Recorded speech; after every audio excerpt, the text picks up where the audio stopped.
Saya cuma takut jangan sampai diksi-diksi seperti itu nanti membuat ya anak-anak muda seperti ini jadi antipati ke partai.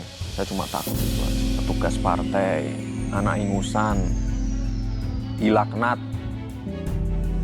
sana belajar dulu. Nah itu saya kembalikan lagi ke teman-teman Gen Z ini.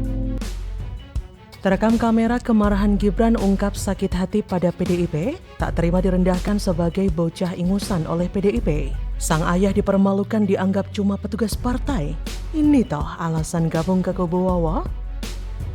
Halo, selamat datang di channel Redaksi Jurnal bersama JJ. Sebagai politisi senior, Panda pasti punya pilihan diksi yang lebih bijaksana. Tapi anehnya bukan pilihan kata-kata yang menyejukkan itu yang ia gunakan. Panda justru menyebut Gibran sebagai anak ingusan yang besar kepala. Panda bahkan menyebut istilah politik dinasti. Itu semua kan terkesan ketus dan menyakiti perasaan. Bahkan terkesan meremehkan generasi muda yang diwakili Gibran. Dan itu sangat mungkin semakin menggerus suara dukungan terhadap bukan saja PDIP, tapi juga Ganjar sebagai calon presiden. Buat saya, komentar Panda Nababan ini sungguh mengherankan. Walau setelah dipikir-pikir, keketusan Panda bisa jadi terjadi karena dia memang sedang khawatir. Dia bisa jadi galau karena nama Gibran diduga hendak dimajukan sebagai cawapresnya Prabowo. Gibran sudah membuktikan banyak hal. Meskipun tetap direndahkan, tidak masalah. Mengapa? Karena yang merasakan kan warganya. Pak Panda bukan orang Solo loh. Iso-isone bilang begitu. Jadi nggak tahu sejauh mana Gibran itu berkiprah di kota Solo. Apakah tudingan Pak Panda itu bakal membuat Mas Gibran segera pindah ke Jakarta? Jadi kalau Pak Prabowo menang, dia juga bisa masih berkomunikasi dengan Prabowo. Karena begitu menang itu harus dijaga. Karena kita tahu bagaimana perilakunya, bagaimana emosinya, bagaimana tidak terkontrolnya dia. Tapi kita berdoa dia tidak menang. Kalaupun kalah, itu bisa dijaga ngamuknya gitu maksudnya. Ya. Gerak lincah putra sulung Presiden Joko Widodo, Gibran Rakabuming Raka, terus menjadi sorotan media. Baik media mainstream ataupun media alternatif seperti dibagikan melalui berbagai saluran media sosial. Baru-baru ini, Gibran akhirnya belak-belakan mengenai perlakuan yang dialaminya dalam dinamika kepartaian yang baru digelutinya seumur jagung. Sebagai generasi muda, Gibran diduga gerah kerap dijuluki hal-hal yang menurutnya tak dapat diterima nalar generasinya yang disematkan para kaum tua di partai yang diikutinya. Seperti halnya petugas partai, anak ingusan, dilaknat, dan lain sebagainya. Pernyataan Gibran itu menjawab pertanyaan sang pewawancara seputar PDIP yang kerap menyebut para kadernya dengan petugas partai. Dalam kesempatan bincang-bincang itu pula Gibran berkali-kali menekankan bahwa cara menjaring simpati anak muda dalam berpolitik berbeda dengan zaman dulu. Pada sesi wawancara di acara Rosi, Gibran juga menanggapi pertanyaan perihal dirinya sempat bersih tegang dengan Panda Nababan. Gibran mengaku telah bertemu Panda Nababan dan meminta maaf meskipun dia tidak mengetahui apa salahnya. Belum sempat Gibran melanjutkan penjelasannya, si pewawancara langsung bertanya, "Emang Mas Gibran salah apa?" Spontan Gibran menjawab sambil tersenyum, "Saya juga nggak tahu, tiba-tiba dikatain. Intinya saya terima masukan beliau." Namun, Gibran mengakui ia tidak menyampaikan hal ini kepada politisi senior di PDIP. Ia hanya menjadi pendengar ketika diberi evaluasi dan tidak berani membantah. Gibran juga menyebut, kalau dirinya memang anak ingusan, maka para senior di PDIP tidak usah takut dengannya, tak usah takut dengan manuvernya. Lalu, apakah ini juga alasan Gibran melawan ketum PDIP Megawati Soekarno Putri dan Banteng? Dan juga sebagai bentuk tak terima ayahnya yaitu Presiden Joko Widodo direndahkan sedemikian rupa? Kemungkinan besar sih iya. Karena sebelumnya beredar sebuah video ketika Megawati berkata Jokowi kasihan jika tidak ada PDIP, yang berarti tidak bisa mencalonkan diri sebagai wali kota Surakarta dan berlanjut hingga menjadi presiden 2 periode. Megawati juga kerap menegaskan jika Presiden Jokowi adalah petugas partai. Masih terngiang jelas pesan perdana Megawati kepada Jokowi saat didukung sebagai capres menjelang Pilpres Mei 2014. Saat itu Mega mendeklarasikan Jokowi menjadi capres dari PDIP dengan tetap berstatus sebagai petugas partai. Tapi percuma Gibran sakit hati dengan bermanuver menjadi cawapres Prabowo. Pengusungan Gibran cawapres oleh Golkar menunjukkan matinya demokrasi dan sebaliknya. Tumbuhnya politik dinasti. Golkar seolah melawan semangat reformasi. Publik akan kecewa dan marah atas keputusan Golkar memilih putra sulung Presiden Jokowi itu sebagai cawapres. Jika Gibran menjadi cawapres, maka bisa melakukan cuti dari jabatannya sebagai wali kota.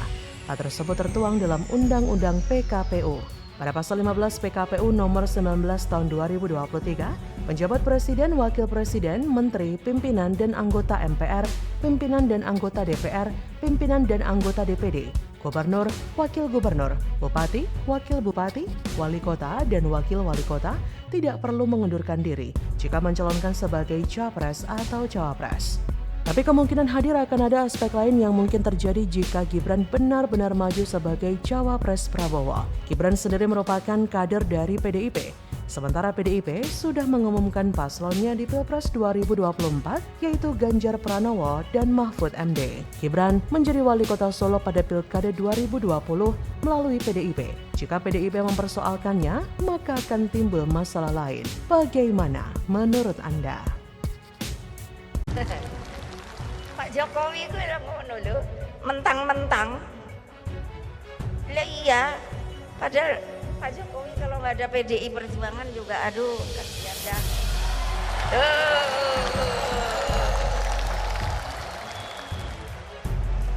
Lo legal formal lo. Beliau jadi presiden tuh nggak ada kan ini. Legal formal. Saya jadi maklum, langkah catur Jokowi melirik ke kubu Prabowo. Di PDIP seorang presiden 2 periode sama sekali tidak dihargai, cuma dianggap petugas partai. Kini, lihat siapa yang pegang kendali. Halo, selamat datang di channel Redaksi Jurnal bersama JJ. Banyak teman pendukung Jokowi yang mengkritik Bu Megawati atas pidatonya waktu ulang tahun PDI Perjuangan ke-50 kemarin. Mereka beranggapan kalau mereka dulu memilih Jokowi karena sosok, bukan karena dia dari partai PDI Perjuangan. Saya setuju, saya juga begitu. Saya lebih memilih sosok waktu memilih calon presiden dan calon kepala daerah. Saya tidak melihat dia itu dari partai apa, karena buat saya dan mungkin sebagian orang, kita melihat pemimpin itu dari rekam jejaknya, bukan dari mana dia berasal.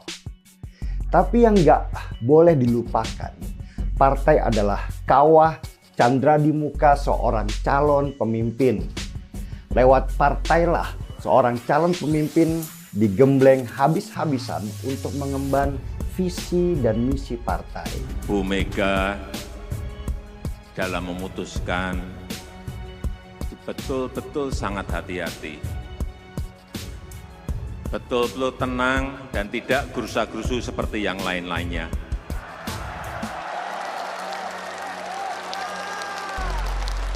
Didesak-desak dari manapun tidak goyah.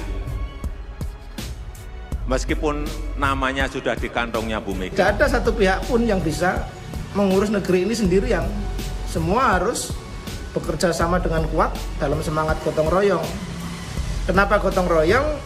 Karena dalam konsep gotong royong, semua pihak adalah saling melengkapi dan saling membutuhkan. Sehingga tentunya semuanya itu adalah sama-sama penting. Maka jangan sampailah ada pihak yang merasa dirinya lebih penting dari pihak-pihak yang lain. Harus kita akui, kalau sementara ini PDI Perjuangan lah partai yang bisa menghasilkan generasi-generasi terbaik di dalam memimpin negeri. Di PDI Perjuangan ada Jokowi, ada Ganjar Pranowo, ada Bu Risma, ada Jarot, ada FX Rudi, dan masih banyak yang lainnya. Meski di sana juga ada banyak kader-kader busuk yang tertangkap korupsi. Dan semua itu bisa terjadi karena kepemimpinan Bu Megawati dan juga kebesaran hatinya. Kalau saja Bu Mega dulu tahun 2014 berkeras untuk tetap menjadi calon presiden, tentu presiden seperti Jokowi tidak akan pernah lahir.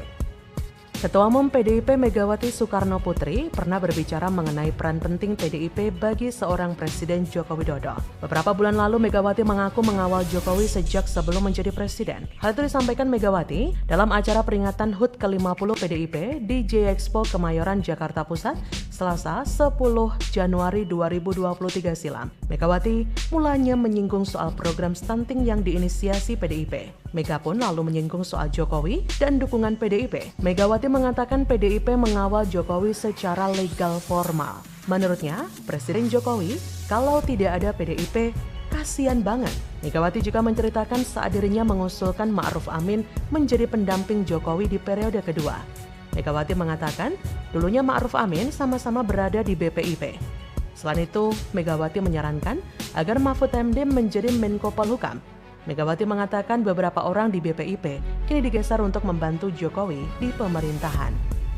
Pernyataan Megawati yang mengatakan jika Jokowi akan bernasib menyedihkan jika tidak ada PDIP juga viral dan menjadi perbincangan publik kini. Bahkan ada yang merasa iba dengan Presiden Jokowi. Apakah ini sebagai